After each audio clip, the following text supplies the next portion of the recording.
on the presidential intervention to address key concerns of manufacturers and other stakeholders regarding some recent tax changes. You'll recall that in the twilight of the last administration, there were certain regulations and executive orders that were signed in relation to tax imposition on certain categories of goods and services and all related matters. However, in furtherance to the President Tinubu's avowed commitment to constantly dialogue with Nigerians and lend a listening ear to the yearnings of and aspirations of our people, we are here this morning to let you have an insight into the recent executive orders that the President has signed. Now, upon taking over the reins of government, the President promised to run a government that will not make life difficult for Nigerians or asphyxiate or stifle corporate entities in spite of the challenges the federal government. In spite of these challenges, this federal government is irrevocably committed to this pledge. And you all recall that prior to the advent of this government, certain tax changes were introduced in the dying days of the last administration via the Customs Excise Tariff Variation Amendment Order 2023, referred to as the order, published on the 8th of May, year 2023, and the Finance Act 2023, which was signed into law on the 28th of May. That was a day before the inauguration of the new government. Among others, the order introduced new excise duties on single-use plastics, that's SUPs, higher excise duties on some locally manufactured products, including alcoholic beverages and tobacco products, and green tax by way of import tax adjustment on certain categories of imported vehicles. Now, the category of imported vehicles specifically refers to vehicles of 2,000 cc and above. That's the capacity, the engine capacity of 2,000 and above. The Tinubu administration has since noticed that some of the tax policies are being implemented retroactively with their commencement dates, in some instances predating the official publication of the relevant legal instruments backing the policies. This lacuna has created some challenges of execution or implementation. Indeed, the intentions behind upward adjustments of some of these taxes are quite noble. They were designed to raise revenue as well as address environmental and health issues of concern. However, they have generated some significant challenges for and elicited serious complaints amongst key stakeholders as well as in the business community. Let's mention some of the problems we have identified with the aforementioned tax changes. A document known as the 2017 National Tax Policy, approved by the Federal Executive Council of the last government, prescribes a minimum of 90 days notice from government to taxpayers before any tax changes can take effect. That is the regulation. This global practice is done with a view to giving taxpayers and businesses reasonable time to adjust to the new tax regime.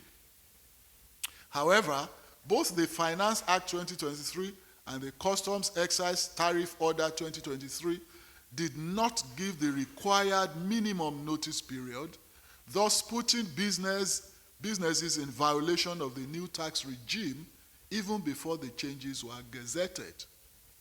As a result of this, many of the affected businesses are already contending with the rising costs, falling margins, and capacity underutilization due to various microeconomic headwinds, as well as the impact of the Naira redesign policy. Gentlemen of the press, you will recall that excise tax increases on tobacco products and alcoholic beverages from 2022 to 2024 which had already been approved, are also being implemented. But a further escalation of the approved rates of the current administration presents an image of policy inconsistency and creates an atmosphere of uncertainty for businesses operating in Nigeria. The excise tax of 5% on telecommunication services has generated heated controversy. You all wrote about it. There is also a lack of clarity regarding the status of this tax, just as players in the sector also complain about the imposition of multiple taxes on their operations. We have also seen that the green taxes, including the single-use plastics tax, that's the SUP, and the import adjustment levy on certain categories of vehicles require more consultation and a holistic approach to the country's net zero plan in a manner that does not impact the economy negatively. In his inaugural speech, His Excellency President Bola Ahmed Tinubu promised to address business-unfriendly fiscal policy measures and multiplicity of taxes. Consequently, President Bola Tinubu, in fidelity to the pledge to put Nigerians at the center of government policies, has signed the following executive orders. Executive Order 1, the Finance Act, Effective Date Variation Order 2023, has now deferred the commencement date of the changes contained in the Act from May 28, 2023 to September 1, 2023. This is to ensure adherence to the 90 days minimum advance notice for tax changes as contained in the 2017 National Tax Policy. Executive Order 2, the Customs Excise Tariff Variation Amendment Order 2023. This has also shifted the commencement date of the tax changes from March 27, 2023 to August 1, 2023, and also in line with the National Tax Policy. Order 3, the President has given an order suspending the 5% tax on telecommunication services as well as the excise duties escalation on locally manufactured goods. 4, further to his commitment to creating a business-friendly environment, the President has ordered the suspension of the newly introduced green tax by way of excise tax on single-use plastics, including plastic containers and bottles.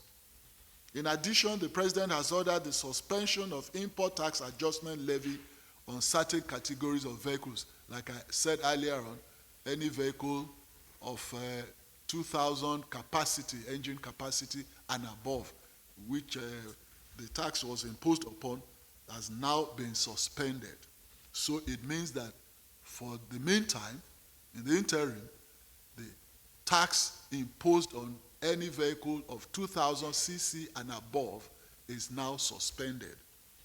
As a listening leader, the President issued these orders to ameliorate the negative impacts of the tax adjustments on businesses and chokehold on households across affected sectors.